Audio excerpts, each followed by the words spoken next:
Boa noite.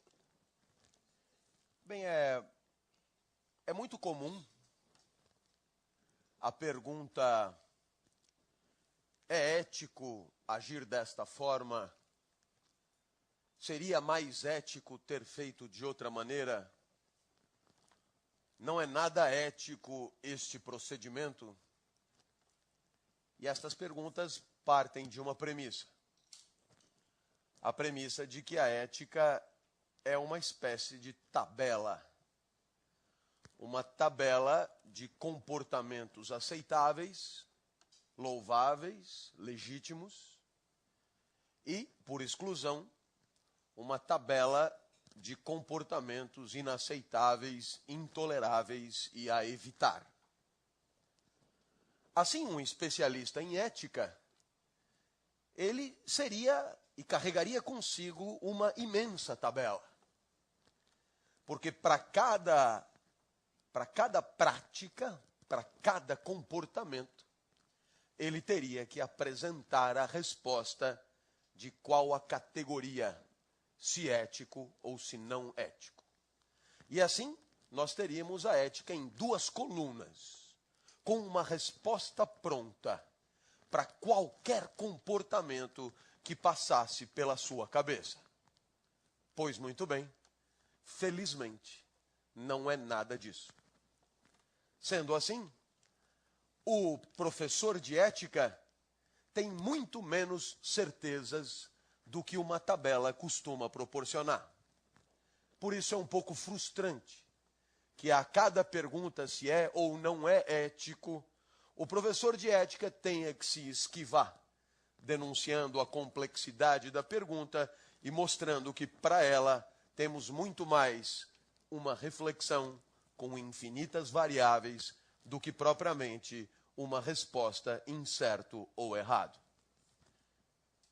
Imaginem, senhores, que se a ética fosse o que todos imaginamos ser, nesse imaginário popular do senso comum, uma categorização prévia sobre qualquer conduta em certo e errado, perceba que, no fundo, a ética seria uma forma particular de escravidão.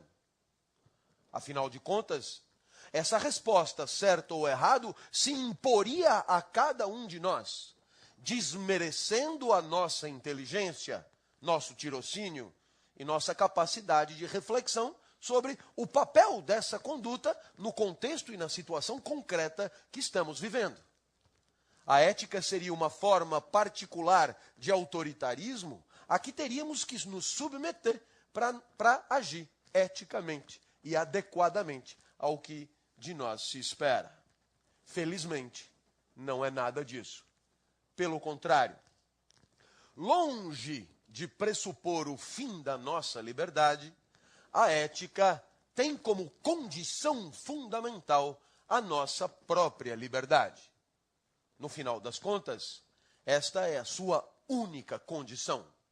A possibilidade que temos de discernir, refletir, ponderar e escolher um caminho em detrimento de outros.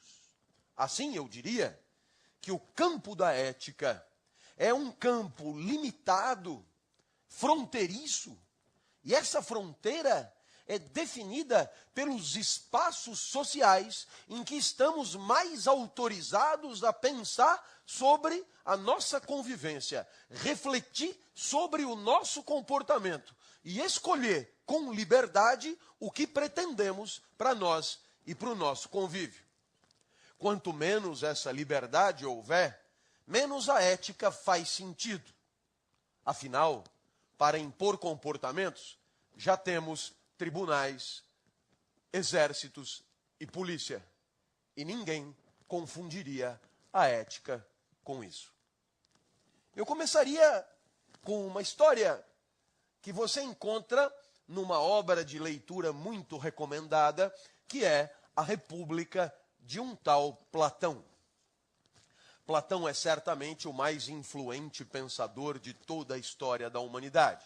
Até mesmo os viscerais antiplatônicos são obrigados a comentá-lo para poder se posicionar.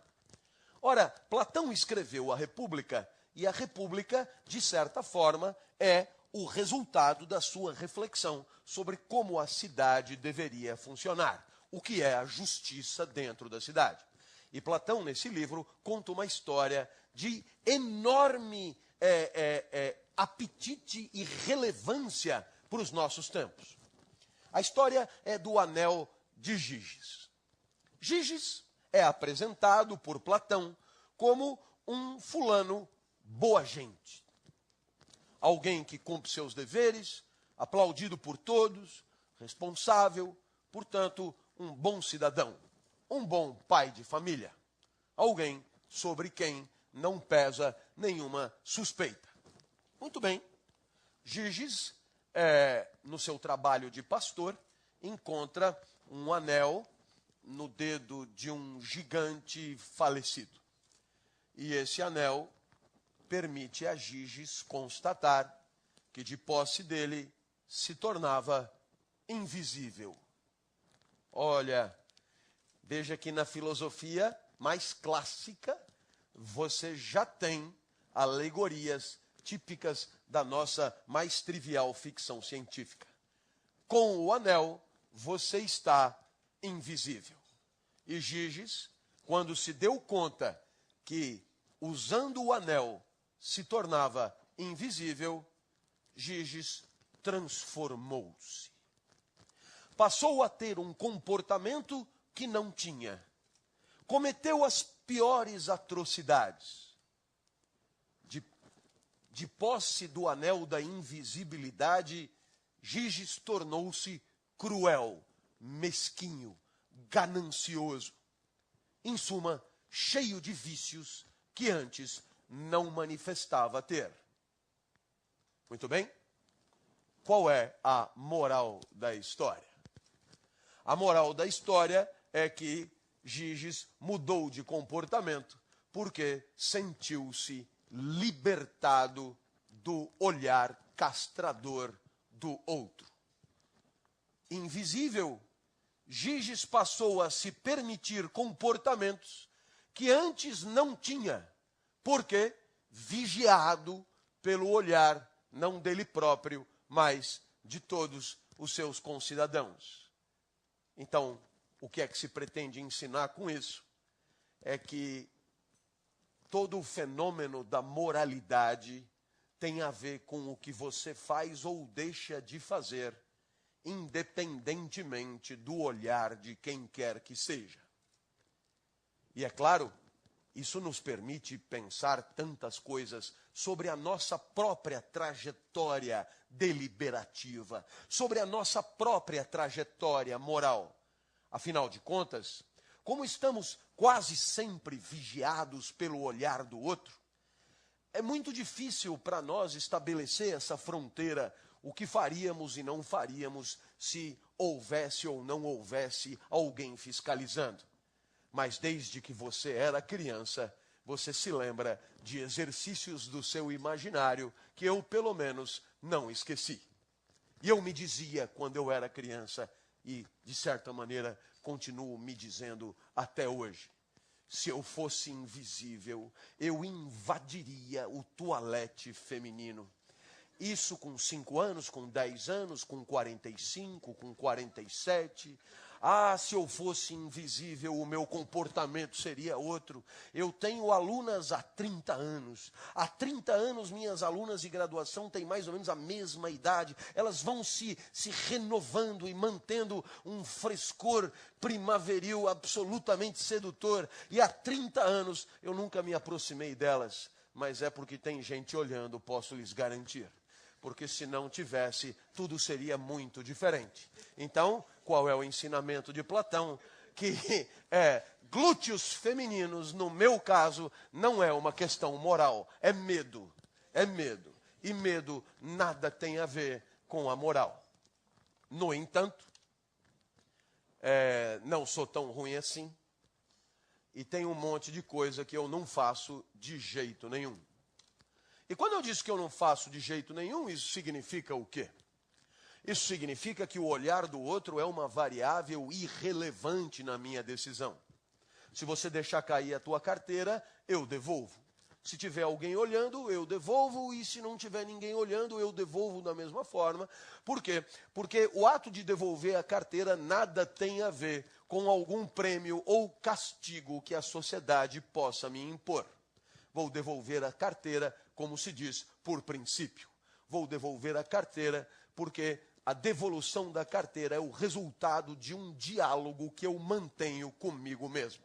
Aliás, essa ideia do eu, que discute com o eu sobre a melhor maneira do eu agir em situações em que o eu pode ainda escolher, isto é a melhor maneira de entender o que Platão queria ensinar como sendo o coração da moral. E ainda há muitas situações em que você pode escolher.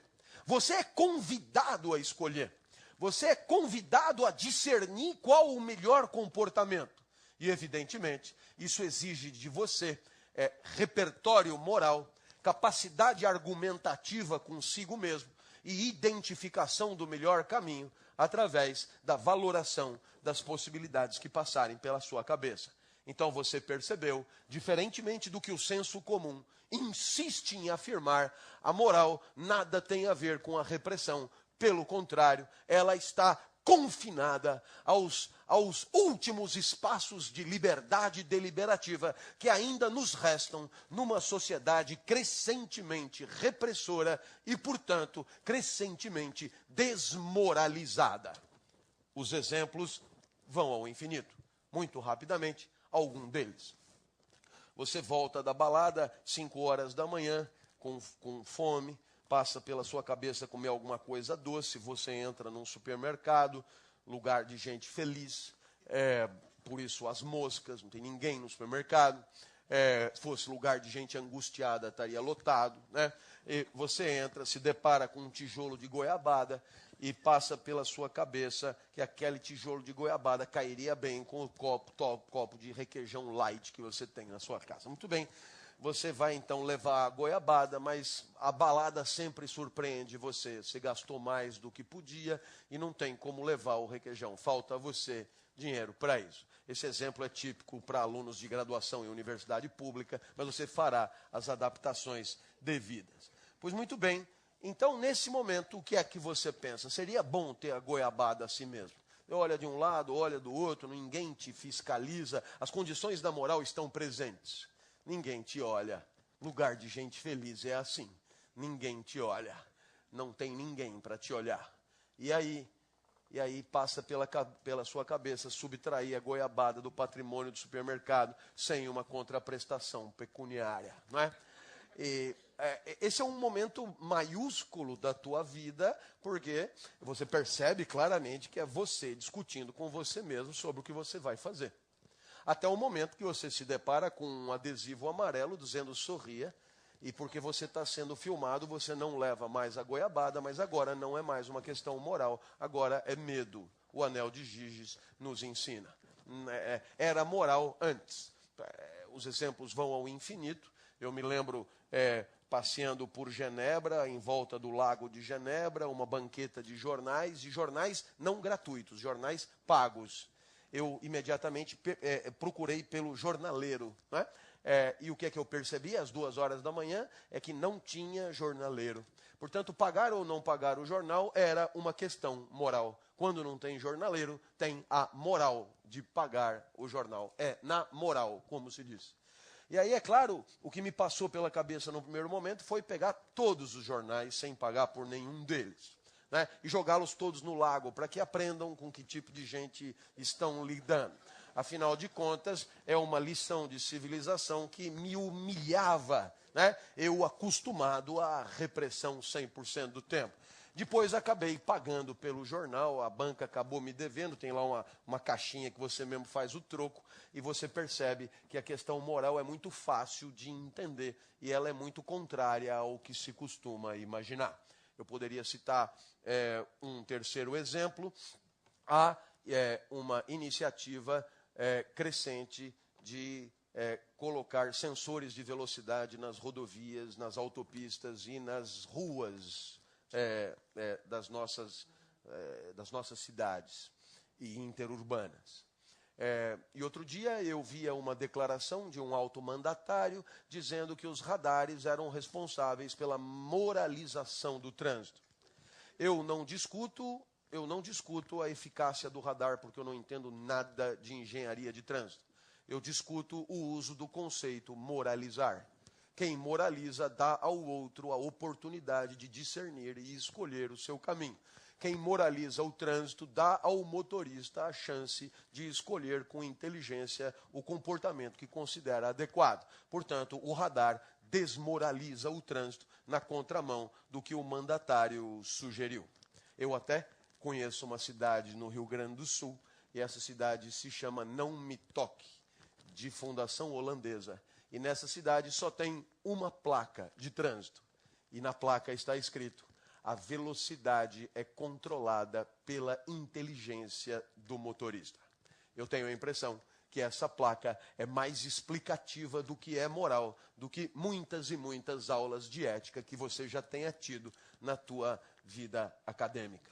Pois muito bem, feito esse esclarecimento introdutório, vale a pena observar que nós estamos diante de um fenômeno de vida exclusivamente humano. Na natureza existe vida, mas não existe vida escolhida. Na natureza, a vida é necessariamente como ela é, inexorável, a vida se impõe. O vento venta do único jeito que poderia ventar, assim a maré, o sapo, a girafa, etc. Agora, no nosso caso, a cada passo a vida pode ser outra. A cada passo temos 360 graus de alternativa. A cada passo deliberamos. A cada passo somos convidados a escolher um caminho e jogar no lixo vidas que decidimos não viver. Né? E mesmo que você acredite, né, que todas essas deliberações, elas têm uma complexa rede de causalidades materiais, de índole afetiva ou inconsciente, ou o que quer que seja, ainda assim você escolhe. Tem a sensação de escolher. Faz deliberações e joga no lixo vidas que poderia ter vivido. Portanto, ainda assim, é claro, suas ações produzem consequência, causam estrago, eliminam vidas, subtraem indevidamente patrimônios e, portanto, é claro, estamos diante de um fenômeno que interessa a quem quer que seja. A nossa vida nada tem a ver com o resto da natureza. E veja que curioso, as formigas convivem entre elas, aliás, mais intensamente do que nós. No meio das formigas, num formigueiro, a maioria trabalha de sol a sol. Algumas outras não fazem nada. E aí você diria sacanagem, né? Você atribui valor àquela convivência. Mas o que você não percebe é que a convivência entre as formigas é regida pela natureza da formiga. A formiga trabalhadora só pode trabalhar. Ela tem uma conformação biológica para isso. Ao passo que a formiga que não trabalha, mesmo que fosse constrangida por uma eventual revolução socialista, essa formiga não poderia trabalhar porque não tem conformação biológica para isso. Ora, no nosso caso, não é bem assim. Nossa convivência é tão ruim quanto a das formigas. Entre nós, a maioria trabalha, alguns não fazem nada e se beneficiam muito com isso. Mas no nosso caso, poderia ser diferente. Essa é a especificidade. No nosso caso, o papel social que desempenhamos não tem a ver com a nossa conformação biológica. Né? A nossa posição na sociedade, ela advém da nossa inteligência, do nosso discernimento, do nosso senso de justiça, e poderia ser outro e outro. E essa lição, que parece tão óbvia, mas tantas vezes esquecida, a nossa convivência não precisa ser como ela é. Se nós vivemos num país de pífia distribuição de renda, se nós vivemos num país óbvia e explicitamente injusto, se nós vivemos num país onde a sociedade é marcadamente desigual, não precisa ser do jeito que é. Não há nada de inexorável na nossa convivência. E mesmo que alguém diga que a superestrutura nada mais é do que um reflexo de uma infraestrutura econômica, leitor de Marx que foi em algum dia, pois então que se mude a infraestrutura, que se mude tudo, porque essa é a nossa faculdade, a nossa possibilidade de agir sobre o mundo, transformando e adequando a uma convivência que nos parece e que possa nos parecer cada vez mais justa, cada vez mais digna e cada vez mais adequada. Se não houver essa perspectiva de aperfeiçoamento progressivo da convivência, a ética é um assunto sem a menor relevância. Se acharmos mesmo que a nossa convivência é regida pela mesma inexorabilidade da convivência do formigueiro, então, de fato, não há por que pensar em aperfeiçoamento. Afinal, tudo será mesmo do único jeito que puder ser. A ética torna-se um assunto sem sentido. Então, eu espero que tenham me entendido. Nós estamos diante de um fenômeno específico da convivência humana, segundo o qual a inteligência compartilhada busca um aperfeiçoamento progressivo, tá certo? Da convivência que é a nossa. E aqui vale a pena um ou dois parênteses de advertência. É muito comum que se considere que as verdades sobre a vida e as verdades sobre a convivência já estejam todas manifestas e presentes em algum lugar. É muito comum, portanto, que nós nos consideremos satisfeitos com o estado da arte, com aquilo que já acumulamos de saber. Até porque já pensamos bastante para viver e para conviver. Muitos de nós têm a sensação de que isso basta. E que, seja lá qual for a situação que tenhamos que enfrentar, a resposta certa já está dada num paradigma já pensado em algum lugar do passado. Pois bem, há várias razões para questionar esse ponto de vista tradicionalista e saudosista. O primeiro deles me parece óbvio. A história da convivência humana não é sempre motivo de orgulho para nós. E eu fui super elegante. Na verdade, a história da convivência humana é a história da sacanagem, da exploração, da humilhação, né? Da tristeza de uns produzida pela ganância de outros, e assim por diante, salpicada eventualmente de momentos de solidariedade, de dignidade, de amor pelo próximo, etc, etc, etc. Então, evidentemente, que não temos que achar que já resolvemos o problema, porque este problema da convivência, esse estamos muito longe de ter resolvido, e a realidade da nossa vida no mundo não admite maiores desmentidos. Mas a principal razão não é essa. A principal razão não é o fracasso da história. A principal razão é que a ética é um saber prático. E isso significa um saber voltado para uma praxis, para uma existência no mundo que nos toca viver. A ética não é uma reflexão sobre uma vida genérica alinhada a um mundo genérico, em convivência com outros viventes genéricos. Não. Pode até parecer que seja isso, mas não é isso. A ética é inteligência a serviço de vidas concretas, de carne e osso, que convivem com outras vidas concretas de carne e osso, em mundos e situações concretas, quer dizer, inéditas, virginais, irrepetíveis, como tudo que é o estado da matéria no mundo. Então poderíamos pensar em algumas das bandeiras que me vêm à cabeça. Hoje, eu participo de lutas sociais com viés ético. Eu me posiciono sobre o que eu acho que deveria acontecer na convivência. Uma das minhas bandeiras é de posicionamento crítico à publicidade televisiva para público infantil, em especial de alimentos. Muito bem? Veja que eu estou pensando sobre isso, pesquisando sobre isso, me manifestando sobre isso. E é claro, se eu estou fazendo tudo isso, é porque, primeiro, existe televisão. Segundo, existe publicidade.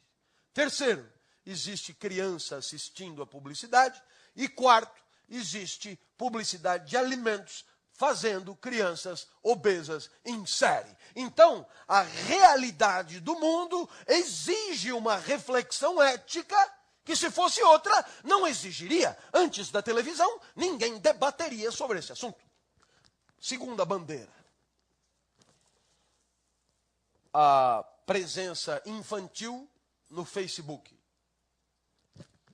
E, naturalmente, você pode imaginar as consequências e a extensão desse tipo de presença. Mas esse tipo de presença tem como premissa que existe internet, existe Facebook. E ninguém antes tinha por que pensar nesse assunto. Esse assunto é nosso. O certo e o errado é coisa nossa. O saber prático de Aristóteles queria dizer isso. Não se trata de uma reflexão genérica sobre vidas genéricas, mas de uma reflexão sobre crianças de carne e osso em vidas com Facebook.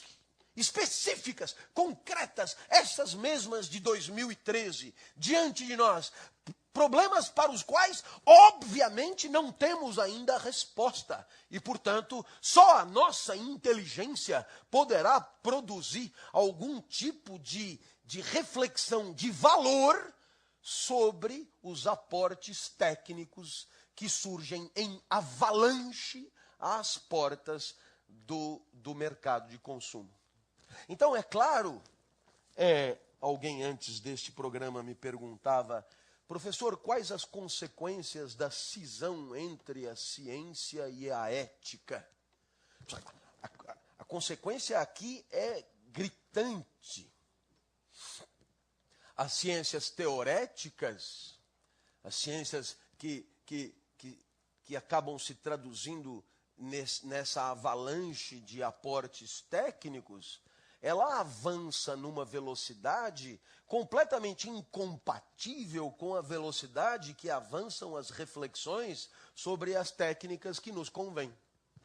Em outras palavras, temos muito mais competência, temos muito mais saber adquirido, temos muito mais repertório para pensar nas inovações técnicas do que para pensar no valor ético dessas inovações técnicas. Razão pela qual estamos submersos, estamos naufragando num verdadeiro oceano de novidades que nos assolam a cada dia e para os quais não temos nada a dizer em termos de valor.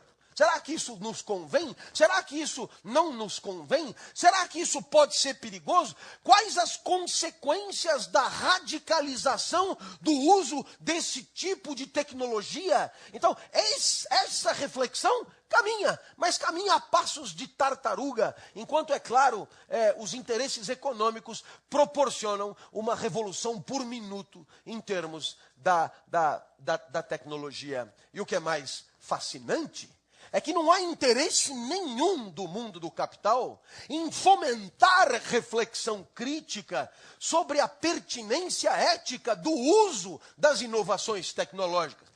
Como é óbvio, como só poderia ser. Afinal de contas, se estivéssemos participando de uma sociedade com plena consciência de valores, habituada por escolaridade a pensar criticamente tudo que aparece de novo diante de nós, certamente esse consumo desenfreado dos novos aparelhinhos diminuiria consideravelmente, porque muito antes de ir até a loja comprar, refletiríamos sobre a pertinência ética propriamente de valores em termos do que aquilo representa nas nossas vidas. Então eu penso que aqui esses 4 seminários de quintas-feiras, eles devem indicar um grito de alerta, né? Um grito de alerta. Só não enxerga quem não quer. Não enxerga quem não quer. Nós vivemos numa sociedade atordoada. Nós vivemos numa sociedade anestesiada. É uma sociedade asfixiada, impossibilitada de pensar. Porque quando ela começa a pensar criticamente sobre as coisas que vão acontecendo, novas e novas e novas e novas coisas sufocam a reflexão, tornando então assim o consumo como uma inexorabilidade consentida, numa espécie de conformismo resignado, aonde não temos mais noção nenhuma do verdadeiro uso e das consequências do uso daquilo que se nos propõe adquirir. Ora, naturalmente, é Rousseau quem nos ajudará. Porque, num pequeno texto, cuja leitura eu recomendo, intitulado Discurso sobre a Origem da Desigualdade entre os Homens, esse é um texto desses que eu levo para a chácara. Esse é um texto que eu baixei no Kindle. Ah, o senhor tem Kindle? Tenho. Ganhei. Mas tem Rousseau no meu Kindle. No discurso sobre a origem da desigualdade entre os homens, a meu ver, texto sem o qual você não entende o que é a modernidade, Rousseau vai nos explicar, sempre respondendo àquela pergunta tipicamente moderna, qual é a nossa diferença do resto da natureza. Rousseau vai nos explicar que um gato, quando nasce, já nasce sabendo viver como gato. Isso significa o quê? Que toda a vida do gato será regida pelo seu instinto e pela sua natureza de gato. Isso significa o quê? Que o gato não inova, não delibera, não decide, não escolhe, não nada. Gato gateia. Aliás, quem tem gato em casa já deve ter percebido. Gato é irritantemente gato. De tal maneira que se você pegar um gato com fome e botar do lado dele um prato de alpiste, ele não arrisca. Ele não arrisca porque para arriscar precisaria inovar, empreender, escolher, deliberar, transcender a sua própria natureza, e o gato não faz nada disso. Morre, mas não come alpiste. Professor, eu tenho um gato em casa que come alpiste. Não é gato, você não entende nada de gato. Você tem um passarinho que mia.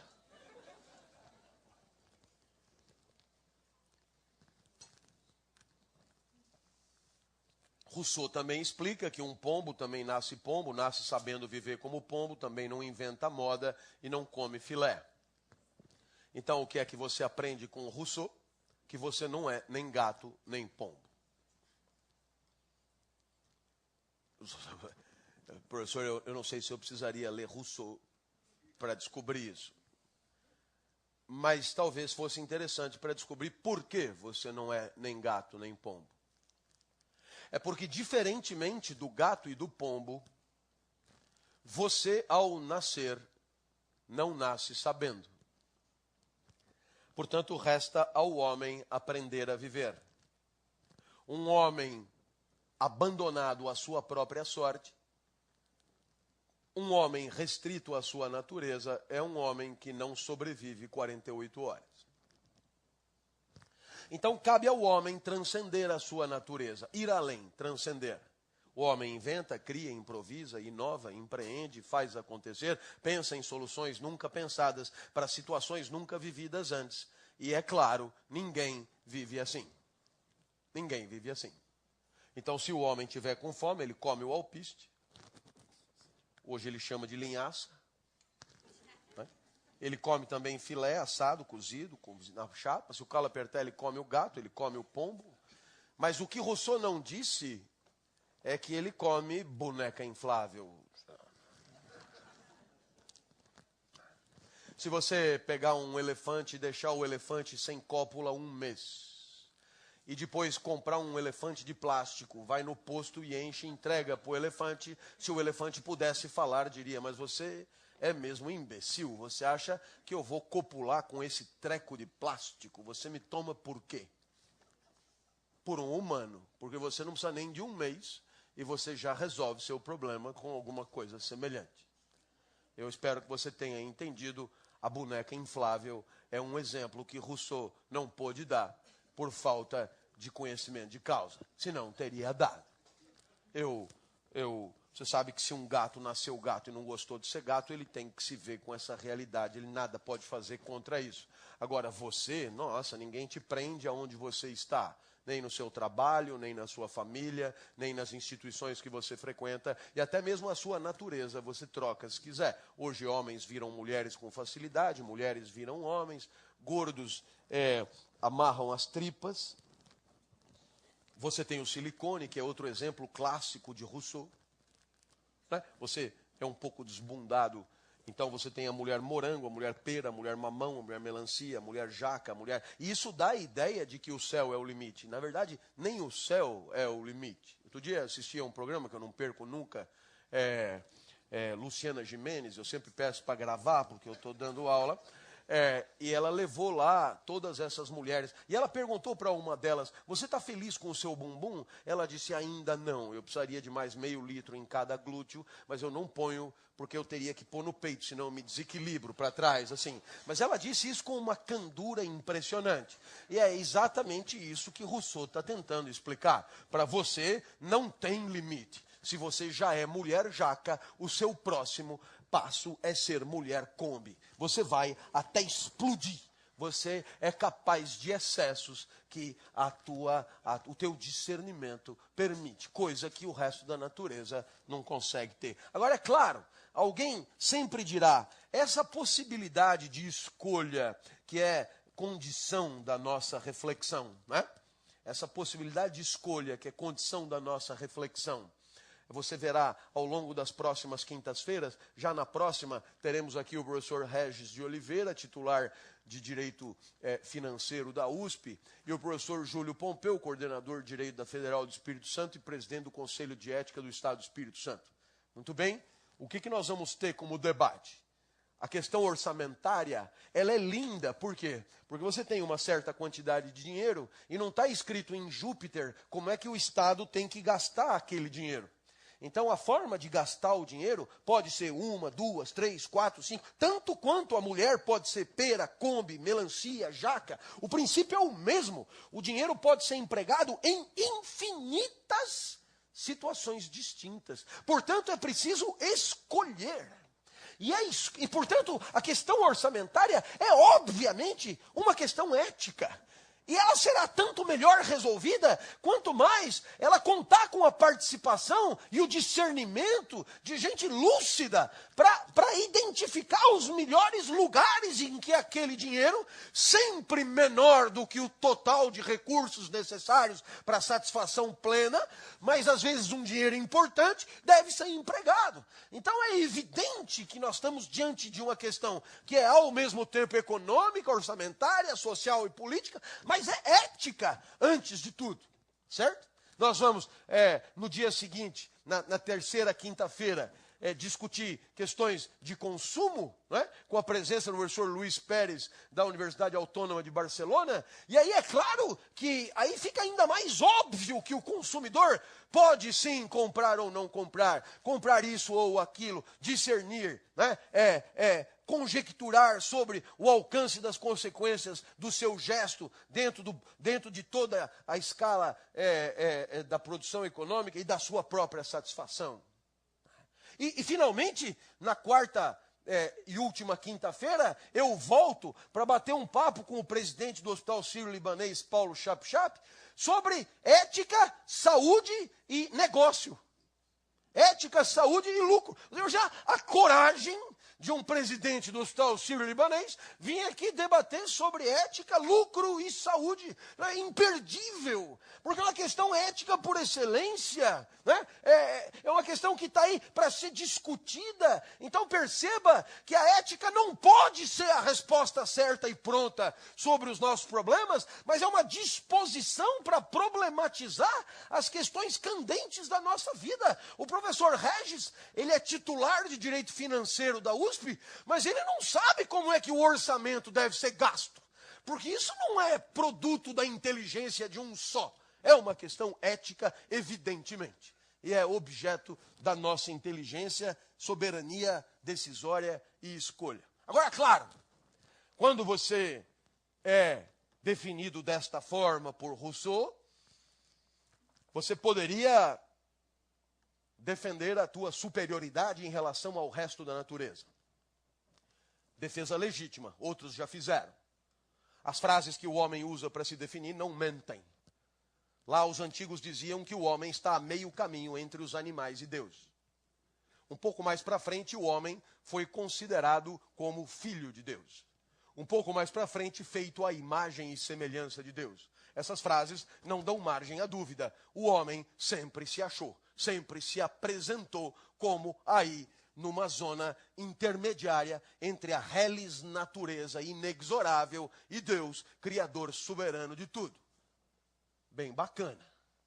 Mas se você acha que essa eventual superioridade, discutível sob todos os pontos de vista, ela significa um privilégio, um conforto e um bem-estar, qualidade de vida, não. Não, porque na melhor das hipóteses, nós temos uma tarefa a mais que os outros. Porque gato não escolhe gatear, e você escolhe. Na pior das hipóteses, você tem trabalho a mais para poder viver. Mas você poderia imaginar que esse trabalho você tira de letra. E é aqui que, se você tiver alguma lucidez, você saberá que as deliberações existenciais estão longe de ser coisa fácil. É o que chamamos do trágico da vida. Existem 3 tipos de escolha em termos de valor. Entre o bom, e é uma escolha ruim. Entre o ruim e o ruim, é uma escolha pior. A única escolha mais ou menos confortável é entre o bom e o ruim. Mas essa não é escolha.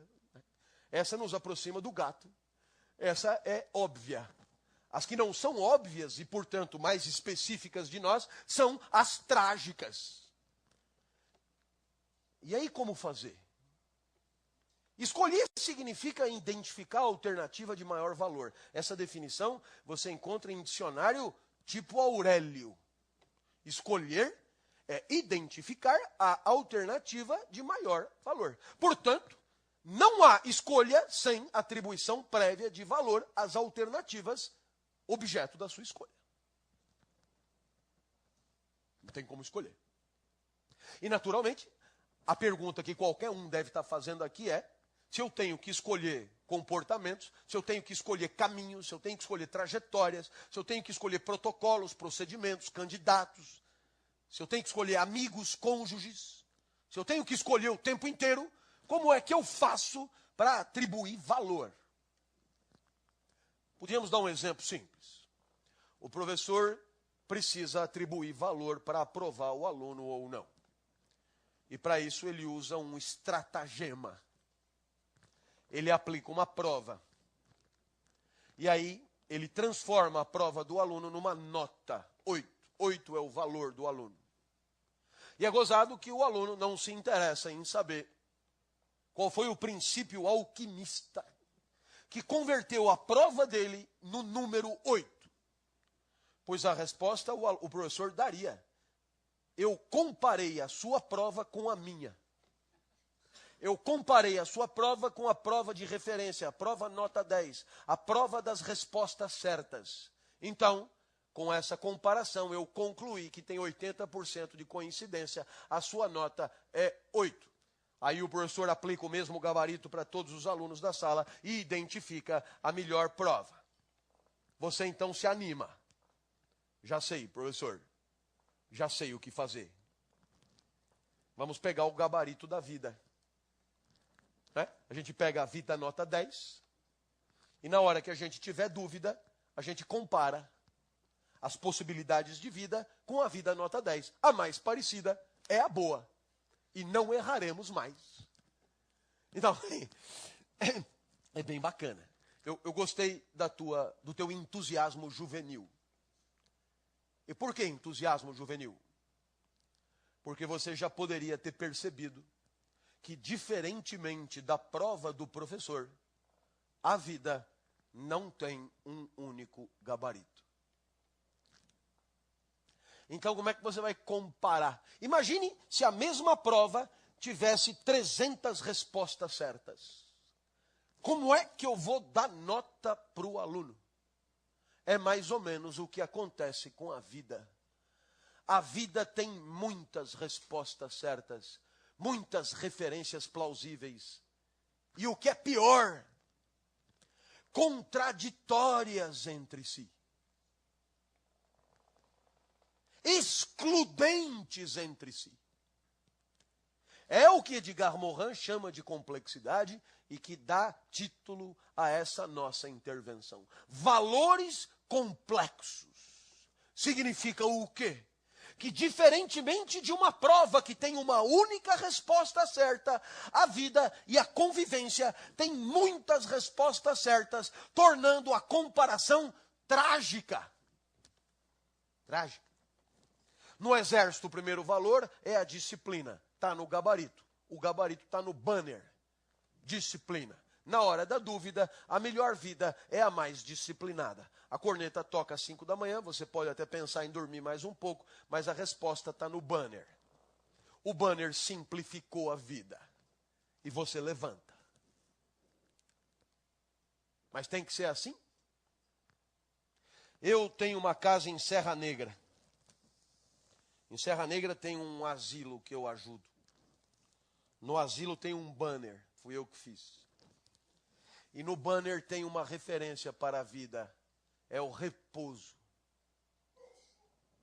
Na hora da dúvida, a melhor vida é a mais repousante. E se às 5 horas da manhã alguém tocar alguma corneta, os velhinhos sabem que podem continuar dormindo. Viu só? Viu como o professor de ética não tem a resposta certa? Ele não poderia ter.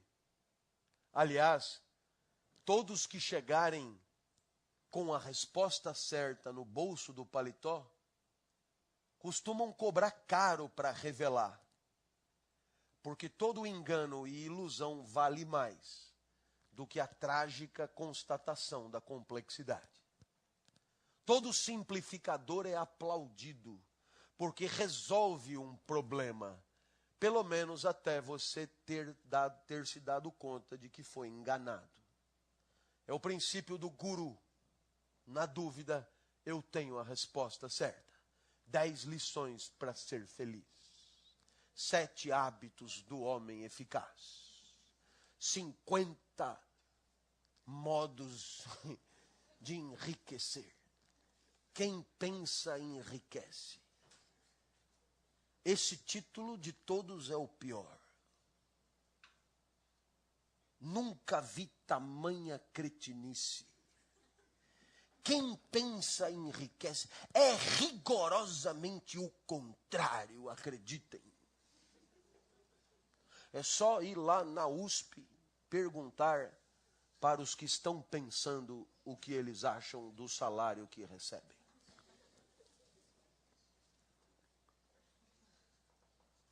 Se vocês quiserem... porque você deve perguntar, professor, qual é a resposta certa, disciplina ou repouso? Eu sei lá, isso é um problema ético.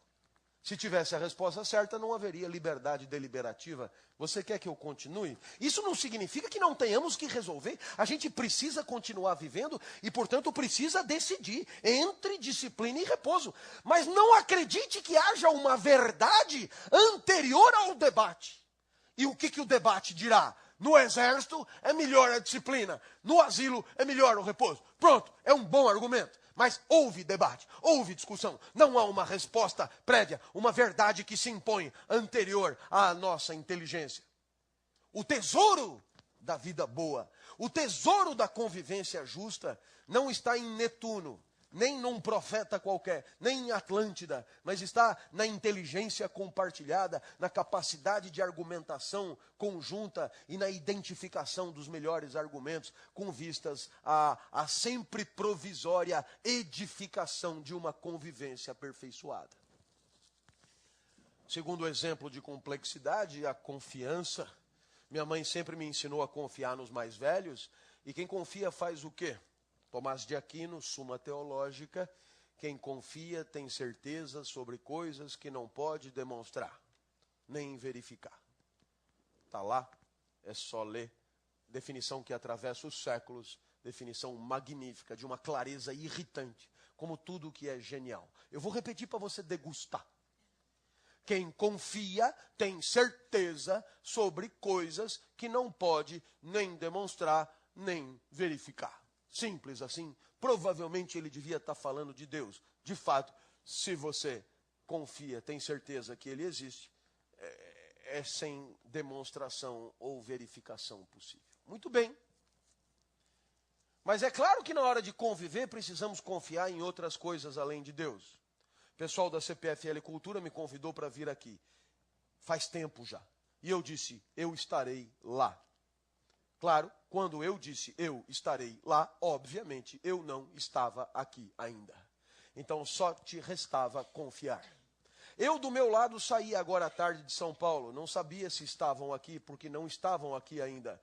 Então se nós nos encontramos, é porque confiamos reciprocamente.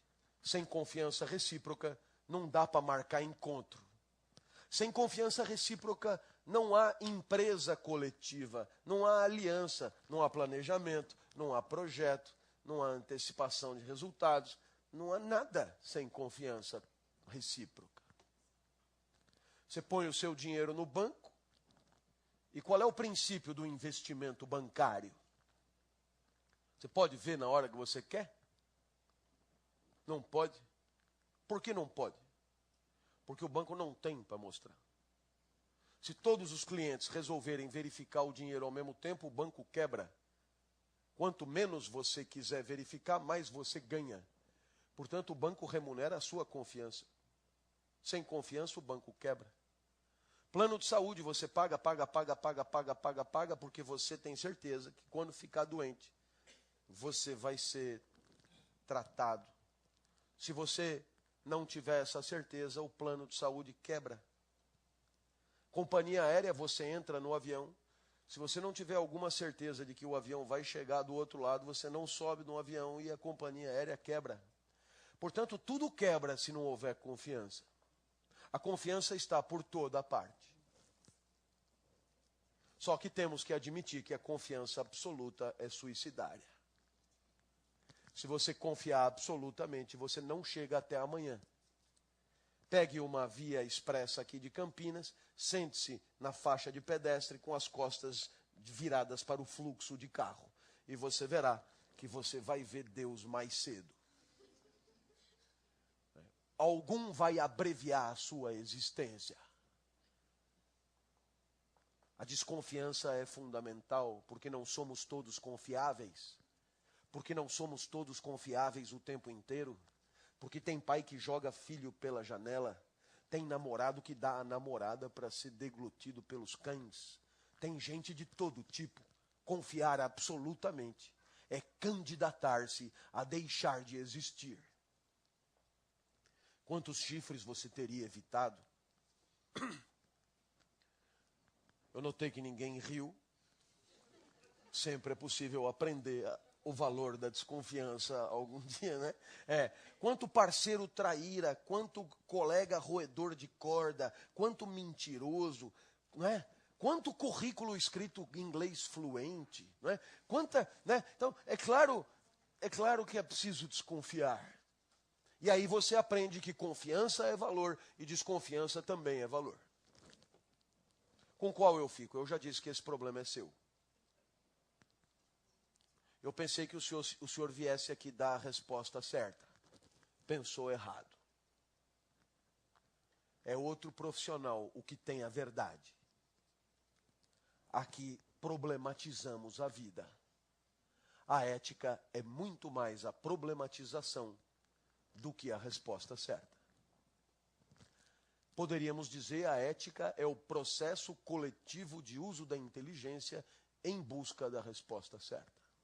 O que é outra coisa do que ter no bolso do paletó uma resposta que se impõe goela abaixo a qualquer um. Você quer mais um exemplo? Vamos pegar um exemplo da moda, a transparência. A transparência é tudo de bom, não é? Quem trabalha nas empresas sabe, a palavra transparência entrou na moda e todo mundo repete. E pega bem falar em transparência. Pega bem tomar este discurso para si. É estrategicamente inteligente. Os candidatos também falam em transparência, os mandatários também falam em transparência. De repente, todo mundo virou vidro. A transparência é um atributo do vidro ideal, conceito da ótica importado para a ética. Da ótica para a ética. Transparência, atributo do vidro ideal. E quem é transparente, vive regido pela transparência, faz o quê? Faz de tal maneira que todos saibam de tudo sobre todos o tempo inteiro e em qualquer lugar. É bem bacana que os deputados ponham na internet os seus salários, que os senadores ponham na internet o seu livro de ponto e você regozija. Vamos diminuir a falcatrua, todos saberemos de tudo o tempo inteiro. Não é bacana? É. Mas eu não sei se você, por exemplo, já jogou cartas regido pelo princípio da transparência. E aí, é claro, rapidamente você responde, não tem como jogar cartas regido pelo princípio da transparência. Porque o jogo de cartas pressupõe o sigilo. Porque só o outro não sabendo as tuas cartas, que a tua estratégia será eficaz para ganhar o jogo. Se o outro souber quais são as tuas cartas, a tua estratégia é ineficaz e você não ganha o jogo. Portanto, a transparência não pode ser valor do jogo. E o mercado é um jogo. Ou você imagina que você tem um concorrente desses ferozes, né? Como é a Pepsi para a Coca, o Bradesco para o Itaú, a Caixa para o Banco do Brasil, etc. E aí você resolve lançar um produto para quebrar as pernas do concorrente. Mas como está escrito transparência no seu banner, você bate na porta dele e diz, presta atenção, jacaré. Eu, em agosto, vou lançar um produto com essas características que vai te aniquilar. Eu estou deixando aqui porque nós somos regidos pelo princípio da transparência. Imbecil, não vai funcionar. Não vai funcionar. Portanto, se confiança é valor e desconfiança também é valor, a transparência é valor e o sigilo também é. Complexidade. Se fosse simples, não dava palestra. Se fosse simples, não teríamos discutido 24 séculos de forma sistemática para não chegar a conclusão nenhuma. É simples assim, simplesmente complexo. E é claro que a incerteza pairará. E junto com essa incerteza, um sentimento desagradável de sentir. E esse sentimento que você sente todas as vezes que não sabe o que fazer com a vida, recebe o nome de angústia na filosofia existencial. Angústia é isso mesmo. Um misto de medo e tristeza que você sente toda vez que se dá conta da complexidade.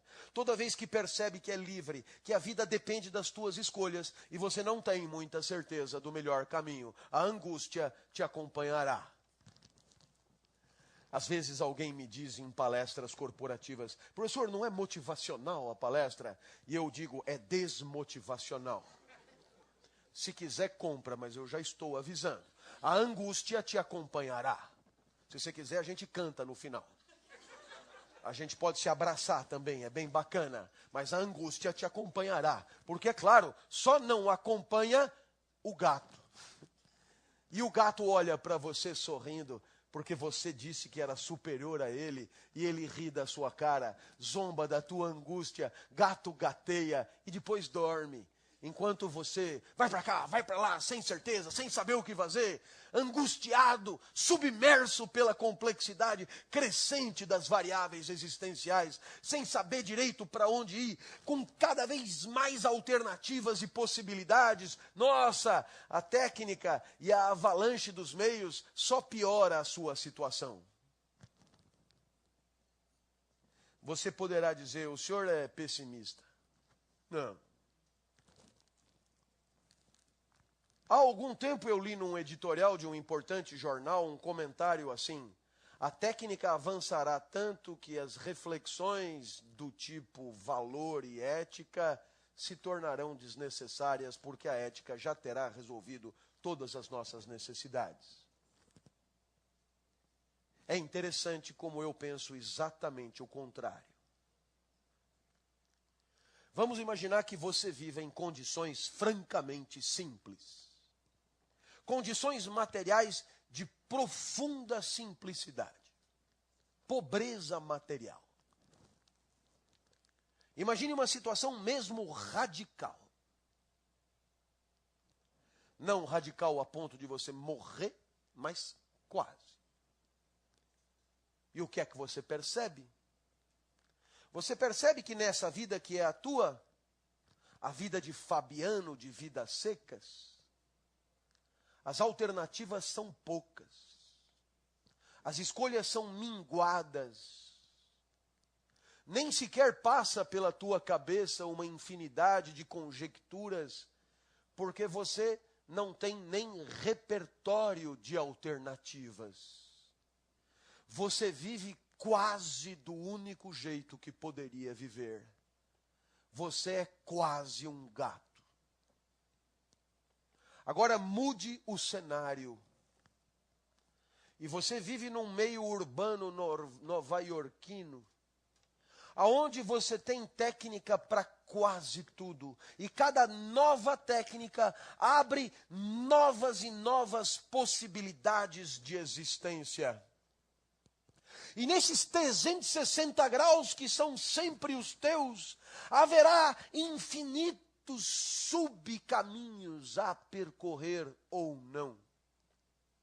Afinal de contas, antes da fertilização in vitro, não tinha muito o que inventar na hora de ter bebê. Mas a fertilização in vitro te permite escolher se você quer ou não. A célula tronco te permite escolher coisas que antes você não podia. E cada novo passo te permite novas e novas escolhas. E essas novas e novas escolhas te colocam num cipoal de complexidade para o qual estamos crescentemente despreparados. Presas fáceis de uma crença de que se a técnica existe, ela é necessariamente boa. E, portanto, cada vez mais condenados a nos afastar de uma vida lúcida e consciente, crítica de nossas possibilidades. A angústia tende a aumentar com o aumento e o incremento das condições materiais de existência. E só um desenvolvimento ético compatível e correspondente nos concederá lucidez para que possamos, a cada novo invento, discernir sobre o que nos convém e o que não nos convém. E você perguntará, para que tudo isso? E é claro, a ética não é um valor. Eu digo isso porque muitas das empresas que eu vou colocam ética entre os valores, o que é uma blasfêmia conceitual sem perdão.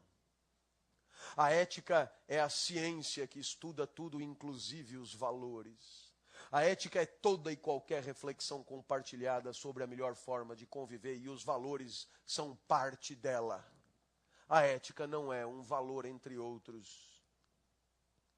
Por isso, não tendo valor em si, caberia a pergunta: para quê?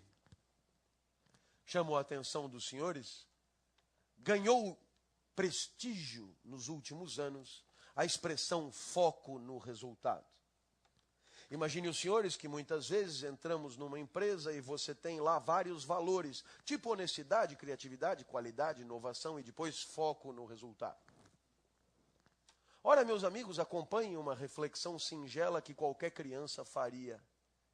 Por que só a palavra resultado vem acompanhada da palavra foco? Por que a palavra foco não acompanha outro valor? A palavra foco é outra, importada da ótica. Foco quer dizer exclusão do que não é si mesmo. E, naturalmente, quando você vai na oftalmologista e ela começa a diminuir as letrinhas numa lista, de repente ela diz, foca na terceira. E quando você foca na terceira, eu pergunto aos senhores, o que acontece com as outras letras? Você desfoca, não é? Fica óbvio que a palavra foco, sendo uma palavra de exclusão, sendo uma palavra de simplificação, é incompatível com uma lista. Só um descerebrado faz uma lista e coloca a palavra foco num item desta lista, porque ele anulou a lista que ele mesmo fez. E aí, se houver conflito entre honestidade e resultado, a resposta está dada. O foco é no resultado. É isso mesmo que você acha? Aliás, conflito entre honestidade e resultado dos mais prováveis, porque às vezes é conveniente mentir para um ganho de circunstância. Por isso, talvez pudéssemos ter uma felicidade como referência maior. E entendendo por felicidade aqui, à moda do profeta Zaratustra, um instante de vida que você procurasse eternizar. E se você acha que a eternidade de um instante é muito mais poesia do que vida de carne e osso, eu proponho baixarmos a bola. Viva de tal maneira a desejar que esse instante dure um pouquinho mais. E se você passar cada instante da tua vida lamentando o fim dos instantes, estará lamentando o fim da vida, condição para ela ter sido bem vivida. E eu espero que esses 4 encontros tenham um pouco essa característica. Que cada encontro nosso seja lamentado no seu final. E que ao cabo dos 4 encontros, saiamos daqui com a certeza de que todas as certezas são um embuste que desmerecem a nossa inteligência.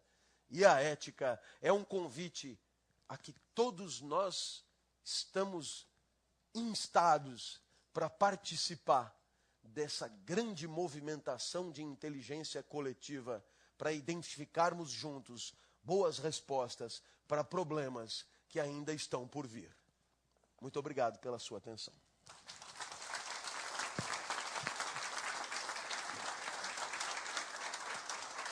Bom, obrigado, professor Clóvis, por ter trazido essas grandes personagens, Platão, Santo Agostinho, né, Rousseau, para nos guiar nessa divina comédia trágica que é a vida, né?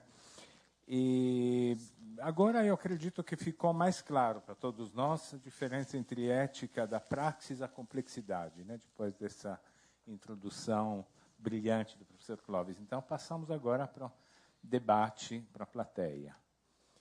Se vocês tiverem algumas perguntas, levantem a mão, aguardem alguns segundos que a câmera chegue até vocês, afinal, estamos gravados, mas vamos começar com a primeira pergunta da internet, professor. Boa noite, professor Clóvis. Boa noite. O Invenção do Contemporâneo está sendo transmitido ao vivo pelo site da CPFL Cultura e internautas nos acompanham também pelo chat, onde podem comentar e fazer perguntas.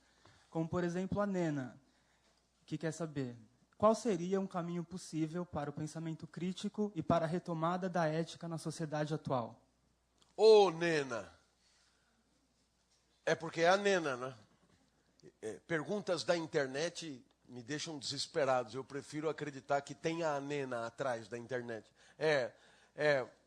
Nena,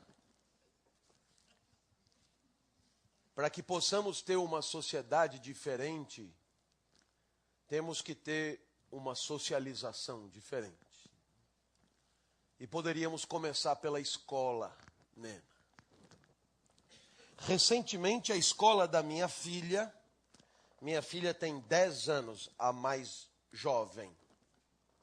E a escola da minha filha gabou-se nos meios de comunicação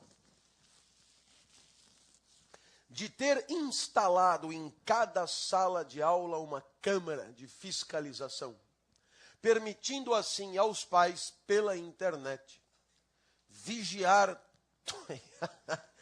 todo o percurso escolar da criança.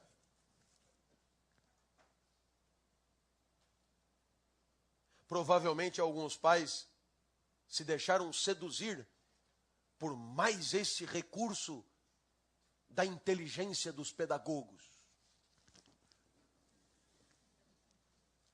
Mas, meus amigos, vocês não concordariam comigo que seria melhor, no lugar de trazer para a sala de aula instrumentos da repressão civilizatória, oferecer aos alunos uma formação moral que os permita deliberar na liberdade, no aconchego, no isolamento, ou, se você preferir, na moral, o que devem fazer? Será que quando a escola não traz para a sala de aula a câmara, ela não está, de certa forma, antecipando a lógica da repressão e deixando claro para aqueles alunos que só devem se comportar porque estão sendo vigiados? E no caso excepcional de não haver nenhum chip ou câmera filmando, estarão então finalmente livres para serem os delinquentes que provavelmente serão. Porque no lugar de reflexão crítica, debate, leitura e amadurecimento, agora nós temos câmeras de fiscalização dentro da sala de aula, para que todos possam verificar, fiscalizar e eventualmente punir condutas desviantes. O que eu proponho é uma outra educação para uma outra sociedade. É o único caminho. Nena.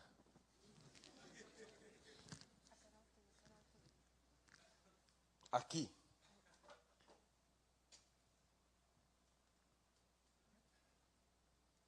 Professor, se o senhor coloca a sala de aula como espaço de reflexão, como é que fica a questão do ensino à distância?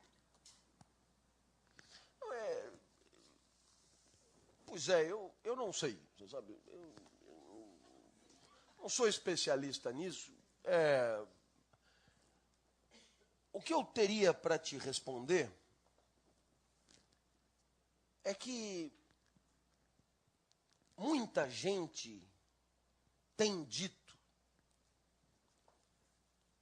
que a internet permitirá, pela primeira vez na história do homem, uma verdadeira democracia direta.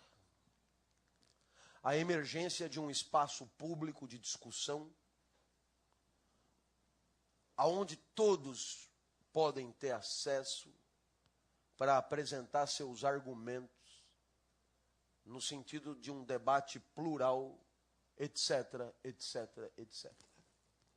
E, de fato, do ponto de vista técnico, isto é até concebível. Mas ainda tem um problema, senhora. Por detrás da ferramenta, eu ainda preciso de alguém que tenha o que dizer. Não basta eu ter o instrumento técnico para dizer. É preciso que eu tenha o que dizer. Não sei se me acompanha. Porque se eu não tiver o que dizer, não adiantará eu ter a condição técnica para tal. Então, alguém poderá me perguntar, bom, vá até a internet e diga o que você acha, não é, da nova lei da empregada doméstica. Então, eu tenho a internet, eu tenho banda larga, larguíssima, a Castelo Branco na minha casa. Eu tenho banda, entra, vuf, eu tenho teclado silencioso, de borracha, à prova d'água. Eu tenho um computador que de vez em quando sai uma mulher de dentro do computador e volta. Eu tenho coisa. Agora, sobre a lei da empregada doméstica gozada, eu nem estava sabendo. Que lei é essa? Eu não tenho nenhuma opinião a dar. É interessante isso. Costuma-se apresentar a ferramenta como uma maravilha, como se ela tivesse valor em si e como se ela pudesse prescindir da vida inteligente que vai usá-la enquanto ferramenta. A ferramenta sem vida inteligente é inerte, é morta, é indiferente. Ou pior ainda, estará a serviço daqueles poucos que tiverem o que dizer. E quando só poucos têm o que dizer, dentro de um espaço social qualquer, nós estamos a caminho da tirania, o que é um uso nefasto desta ferramenta apresentada inicialmente como tão democrática.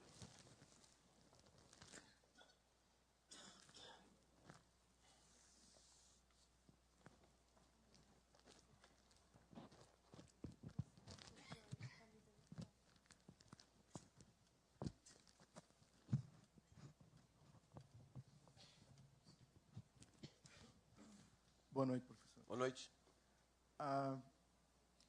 Eu comi um lanche aqui que me fez lembrar um ciclo de palestras muito interessante que houve aqui há uns anos atrás. E, por coincidência, numa das estações do metro em Lisboa, existe uma frase atribuída a Deleuze que diz que a ética é estar à altura do que acontece. E gostaria de escutar alguma coisa a esse respeito, mas tinha mais um acrescentozinho. É que, em relação à obesidade, existe, junto dessa estação, muita gente obesa. E foi um problema nos Estados Unidos, parece que não é mais agora. Li uma manchete, recentemente, a dizer que o maior gasto nos Estados Unidos, hoje, é com demência, acima do infarto do miocárdio. A pergunta é, a Europa está-se a tornar neoliberal tanto quanto os Estados Unidos. Existe esse risco aqui, hoje, que a nossa preocupação está sendo com a obesidade, de futuramente estarmos no mesmo pé? E se esse pensamento de Deleuze sobre a ética sustenta o neoliberalismo? Muito bem. Não tendo uma Kaiser antes, eu vou tomar um copo d'água mesmo.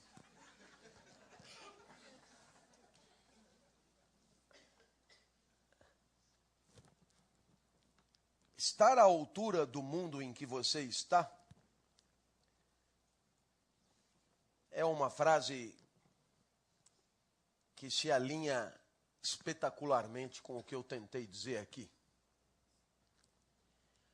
A certeza de que não podemos ter respostas prontas para tudo, porque o mundo, quando você espirrou, ele já é outro, e está exigindo de você uma reflexão que minutos atrás era impossível. No que diz respeito à segunda parte da tua pergunta, eu vou me limitar a dizer o resultado de minhas pesquisas. Eu sou representante concursado do Ministério da Justiça na Unesco para discutir a publicidade para público infantil. E minha pesquisa é uma pesquisa de legislação comparada, de direito comparado, estudo pelo mundo a maneira como as diversas sociedades regulamentam a publicidade para público infantil. Então, eu começaria dizendo que você tem alguns países, como os países escandinavos, né, países em relação aos quais você, por exemplo, não teria desdém, né, que simplesmente proíbem a publicidade para público infantil na televisão e ponto. Agora, mesmo países ditos liberais, como é o caso dos Estados Unidos, tem uma regulamentação para a publicidade televisiva para público infantil infinitamente mais estrita e complexa do que a nossa, que é nula. Então, essa é a resposta. Então, você tem os países de preocupação social, tipo os escandinavos, você tem os países liberais e você tem o Brasil, onde não há nada. Então, é uma selva. Mais ou menos assim, defenda-se quem puder. Agora, o problema é que, primeiro, receptor nenhum está em condições de negociar sentido com a mídia, porque não há aí exatamente um equilíbrio de forças. Agora, no caso da criança, a argumentação é idiota. Não vou perder o meu tempo. É evidente que uma criança que tem de 5 a 10 anos e que está diante do Discovery Channel, né, das 2 às 7 da tarde, onde a programação ela vira publicidade sem que você perceba a transição da programação para a publicidade, porque Barney, o gigante cão vermelho, ele também come o sucrilho, né? Então, é claro que aí é uma carnificina. Aí é uma máquina de moer carne. E aí, é claro, ou adultos se dispõem a uma regulamentação, a uma discussão ampla, ou então, realmente, estaremos na mão. E, claro, sempre haverá o argumento do capital de que isso é censura. Ora, meu amigo, se você acha que publicidade de doce para criança e controle de notícia são a mesma coisa, eu aqui me calo, porque o argumento já começa a derrapar para a estupidez. Espero ter respondido sua pergunta. Vamos. Pois não?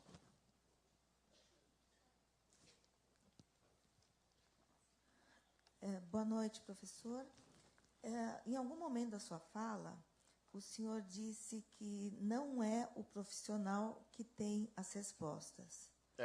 E aí, imediatamente, eu fiquei louca por perguntar quem é esse profissional. Não, eu me referia a mim como professor de ética. Quando eu chego nos lugares, sou convidado para dar palestras, né? Então, eu chego para falar, sei lá, como foi hoje de manhã, para 2.000 gerentes de banco. Então, esse aqui é o professor de ética da USP. Então, qual é a primeira inferência que o meu ouvinte faz? Esse cara veio para dizer o que é certo e o que é errado. Então, qual é a primeira decepção que ele tem? Quando eu digo que não tenho a menor ideia do que é o certo e do que é o errado, porque isto não pode prescindir da inteligência deles. Nossa, na hora que você devolve a bola e responsabiliza a todos pela definição do que é certo e do que é errado, nossa, você tem um ganho de discernimento infinito. Ainda que seja decepcionante. Porque como quebraria o galho se 10 lições para ser feliz trouxessem felicidade para qualquer um? Não seria legal? Diz para mim, hein? 10 lições. Coma linhaça e seja feliz.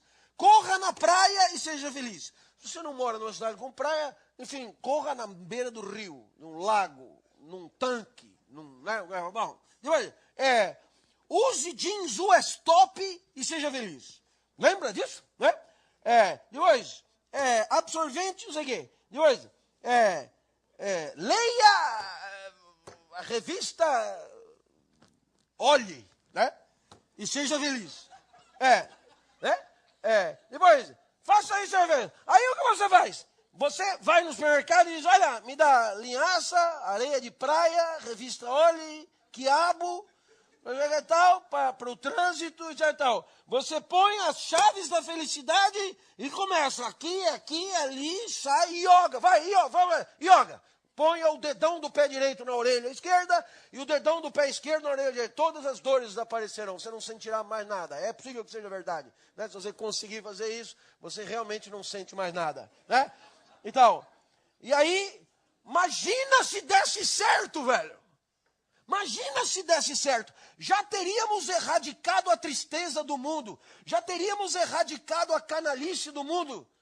Mas é óbvio que ninguém entende mais da sua vida do que você. Por que você acha que um americano que nunca te viu poderia saber a solução para problemas que você que convive com você há 40 anos não consegue resolver? Por que passa pela sua cabeça? Que complexo de inferioridade é esse? De imaginar que alguém que nunca te viu sabe o que você tem que fazer para resolver problemas existenciais que você nunca conseguiu. Ora, tenha dó, é muita ingenuidade. Mas por que vende? Porque a angústia nos assola. E quanto mais alternativas, mais angústia. Acho que respondi sua pergunta. Pois não? Boa noite, professor. Boa noite. Nesse mundo de invisibilidade, pombo, homens e gatos, uma pergunta simples e direta. A ignorância é uma bênção?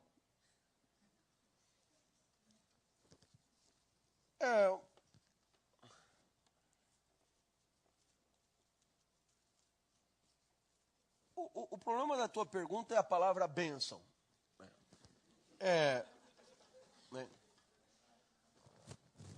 Mas o que eu te diria? Eu te diria que certas situações de simplicidade existencial são redutoras de um dos problemas da nossa existência, que é a angústia. Isso eu posso te dizer. Isso não quer dizer que sejamos felizes, não. Isso quer dizer que pelo menos a angústia diminui quando as alternativas materiais de existência reduzem as possibilidades concretas de escolha. Só isso que eu disse. Isso eu confirmo. Agora, bênção é demais. Bênção é coisa que está muito além de mim. Vamos fazer mais uma? Pois não. Boa noite, professor. Boa noite. O senhor entende que o estado da arte de se empregar coletivamente a inteligência em busca da melhor alternativa é uma sociedade sem leis, onde a moral se sobressai sempre à repressão, a lei não deixa de ser um modo de se reprimir? Não, eu penso que poderíamos entender a lei como uma das consequências dessa prática permanente de deliberação coletiva sobre o que queremos e o que não queremos. Está perfeito? Agora, é claro, o que acontece não é bem isso. O que acontece é que na sociedade contemporânea, o trabalho de legislação é um trabalho terceirizado. Você elege o cara e 4 anos depois ele volta a pedir seu voto ou o seu dinheiro. Esse trabalho de definição diária do certo e do errado é um trabalho do qual você abriu mão. Então, nós não podemos dizer que a lei seja o resultado de uma deliberação permanente e de uma inteligência coletiva daqueles que convivem numa certa sociedade. Isso não acontece e talvez não tenha acontecido nunca em lugar nenhum. Então, é exatamente aqui que você assiste a um distanciamento lamentável entre a legalidade e a legitimidade. Se toda a lei resultasse da deliberação coletiva efetiva dos membros daquela sociedade, nunca haveria distância entre o que é legal e o que é legítimo. Como isso não acontece, o que você assiste é um abismo e uma possibilidade permanente que as leis nada tenham a ver com o que as pessoas esperavam do trabalho do legislador e com o entendimento que as pessoas têm do que é justo ou injusto. Professor, temos uma última pergunta da internet. O senhor aceitaria essa pergunta? É claro. Tá bom. Então passamos para a internet. Internet. Boa noite, professor Clóvis. O Vinícius quer saber qual a diferença entre moral e ética em Nietzsche e como construir uma ética do super-homem. Um pouco específico, né? Mas na genealogia da moral, o pensamento de Nietzsche é muito específico, só para não ficar sem nada. Mas qual é a ideia de Nietzsche?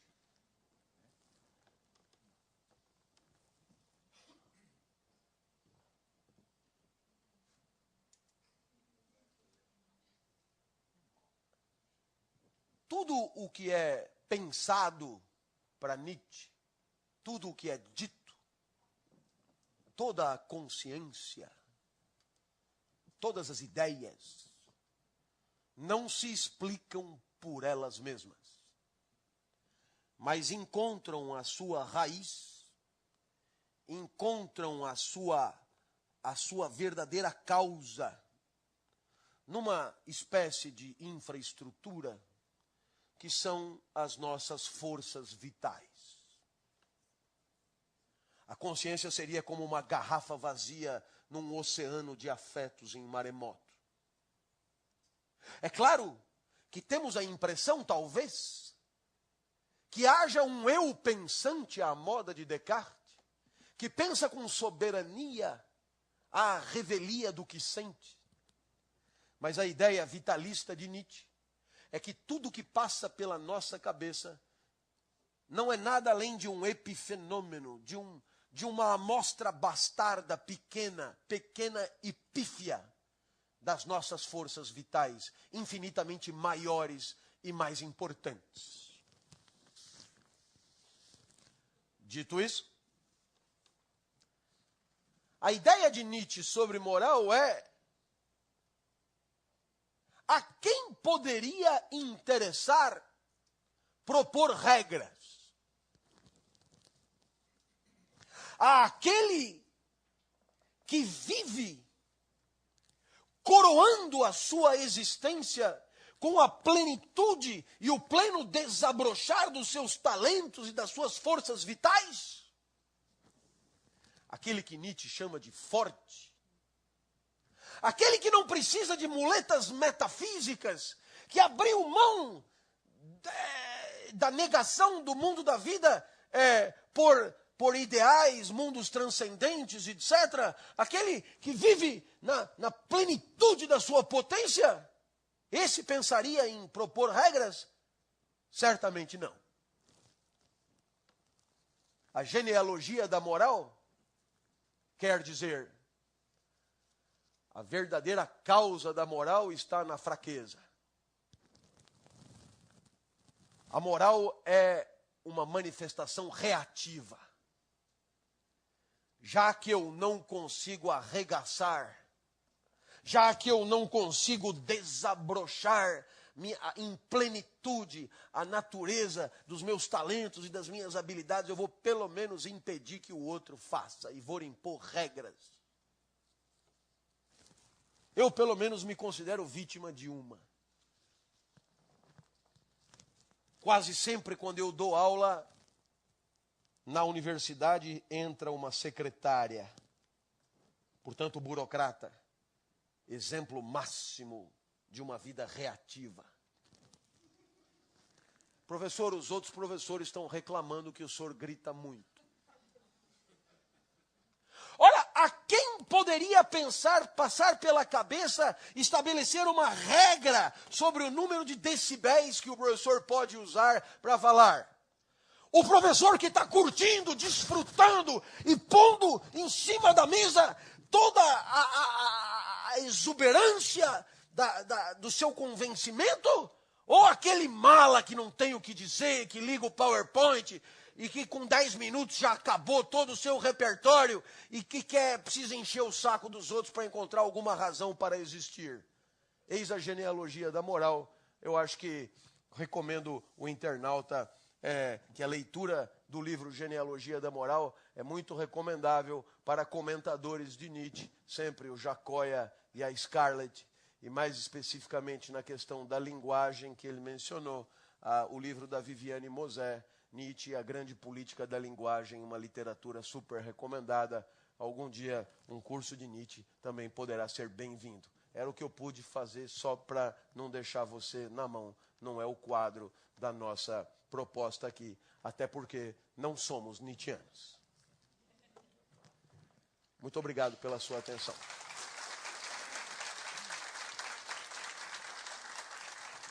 Professor Clóvis. E errado, perceba que no fundo a ética seria uma forma particular de escravidão. Afinal de contas, essa resposta, certo ou errado, se imporia a cada um de nós, desmerecendo a nossa inteligência, nosso tirocínio e nossa capacidade de reflexão sobre o papel dessa conduta no contexto e na situação concreta que estamos vivendo. A ética seria uma forma particular de autoritarismo a que teríamos que nos submeter para agir eticamente e adequadamente ao que de nós se espera. Felizmente, não é nada disso. Pelo contrário, longe de pressupor o fim da nossa liberdade, a ética tem como condição fundamental a nossa própria liberdade. No final das contas, esta é a sua única condição. A possibilidade que temos de discernir, refletir, ponderar e escolher um caminho em detrimento de outros. Assim, eu diria que o campo da ética é um campo limitado, fronteiriço, e essa fronteira é definida pelos espaços sociais em que estamos mais autorizados a pensar sobre a nossa convivência, refletir sobre o nosso comportamento e escolher com liberdade o que pretendemos para nós e para o nosso convívio. Quanto menos essa liberdade houver, menos a ética faz sentido. Afinal, para impor comportamentos, já temos tribunais, exércitos e polícia. E ninguém confundiria a ética com isso. Eu começaria com uma história que você encontra numa obra de leitura muito recomendada, que é A República, de um tal Platão. Platão é certamente o mais influente pensador de toda a história da humanidade. Até mesmo os viscerais antiplatônicos são obrigados a comentá-lo para poder se posicionar.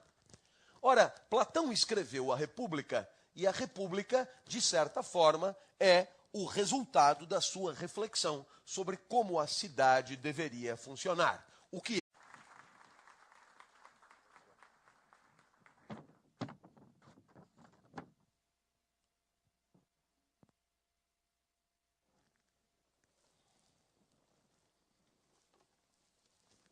boa noite.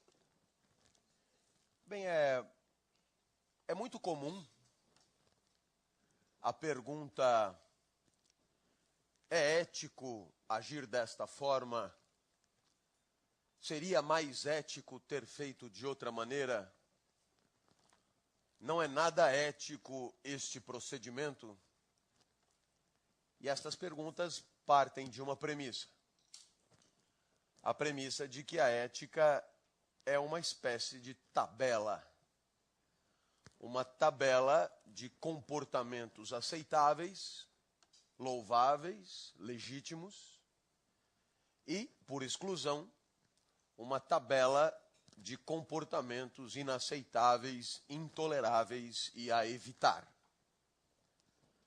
Assim, um especialista em ética, ele seria e carregaria consigo uma imensa tabela.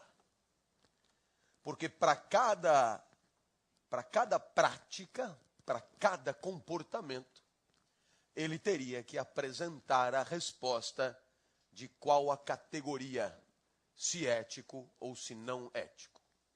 E assim, nós teríamos a ética em duas colunas, com uma resposta pronta para qualquer comportamento que passasse pela sua cabeça. Pois muito bem, felizmente, não é nada disso.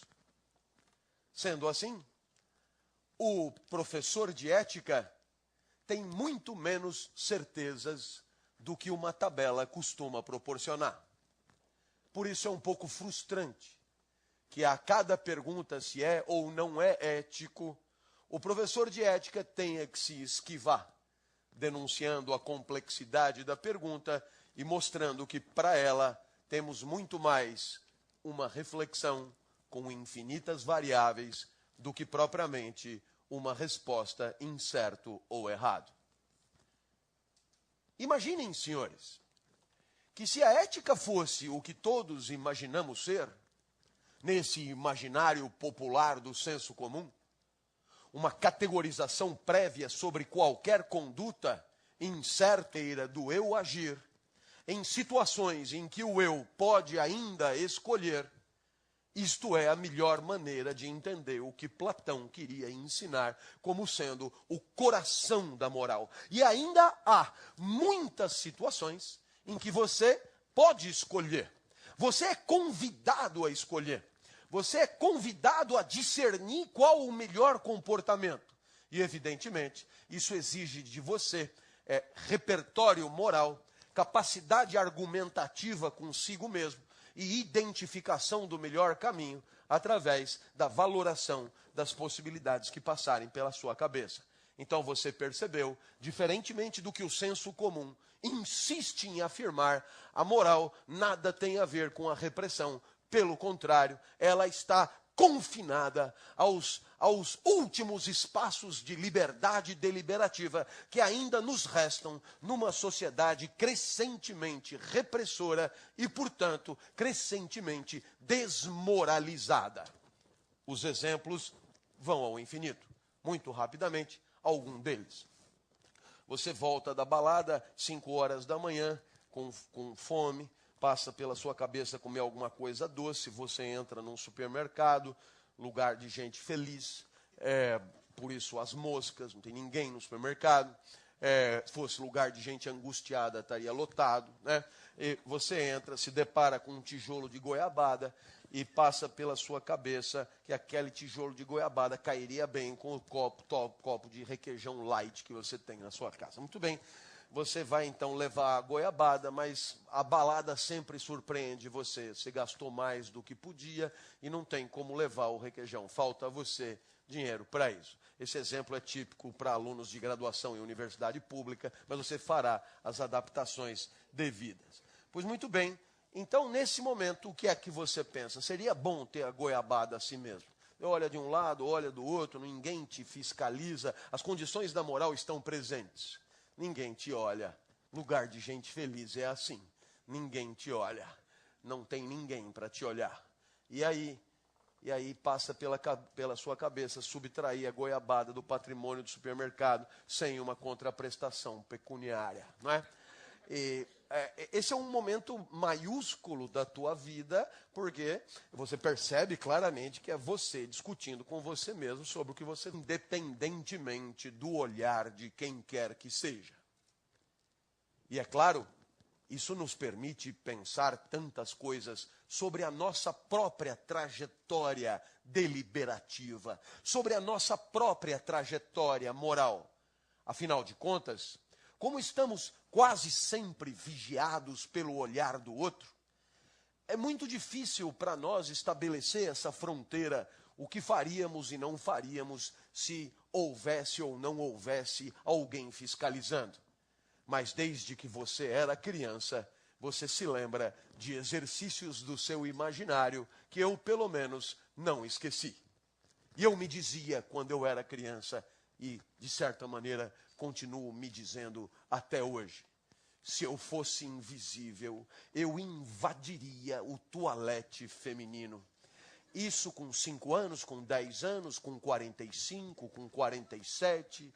Ah, se eu fosse invisível, o meu comportamento seria outro. Eu tenho alunas há 30 anos. Há 30 anos, minhas alunas de graduação têm mais ou menos a mesma idade. Elas vão se renovando e mantendo um frescor primaveril absolutamente sedutor. E há 30 anos eu nunca me aproximei delas. Mas é porque tem gente olhando, posso lhes garantir. Porque se não tivesse, tudo seria muito diferente. Então, qual é o ensinamento de Platão? Que glúteos femininos, no meu caso, não é uma questão moral, é medo. É medo. E medo nada tem a ver com a moral. No entanto, não sou tão ruim assim.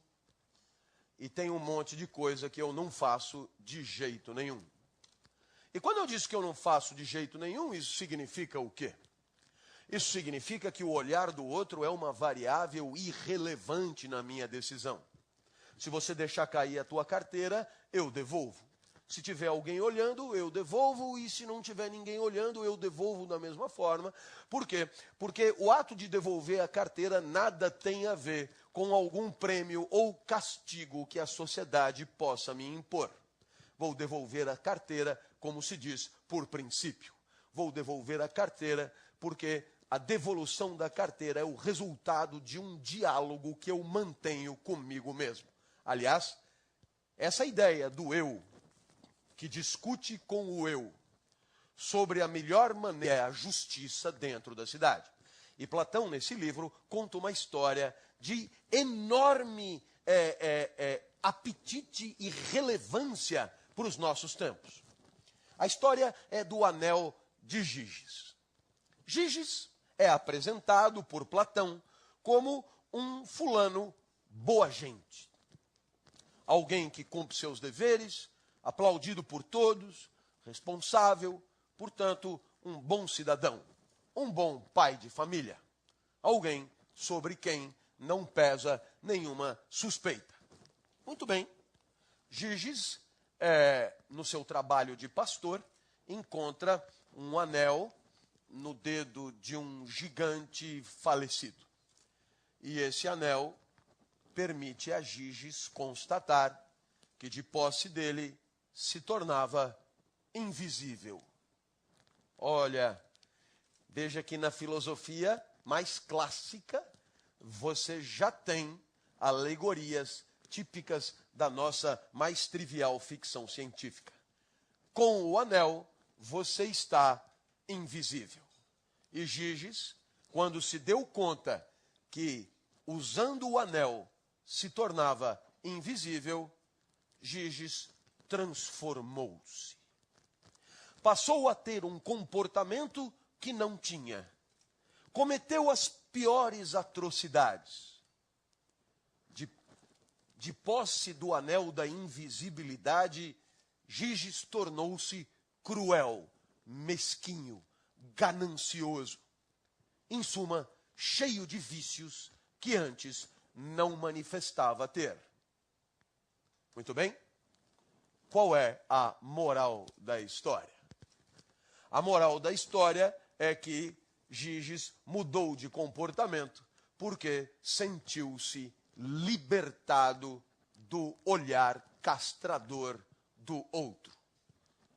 Invisível, Giges passou a se permitir comportamentos que antes não tinha, porque vigiado pelo olhar não dele próprio, mas de todos os seus concidadãos. Então, o que é que se pretende ensinar com isso? É que todo o fenômeno da moralidade tem a ver com o que você faz ou deixa de fazer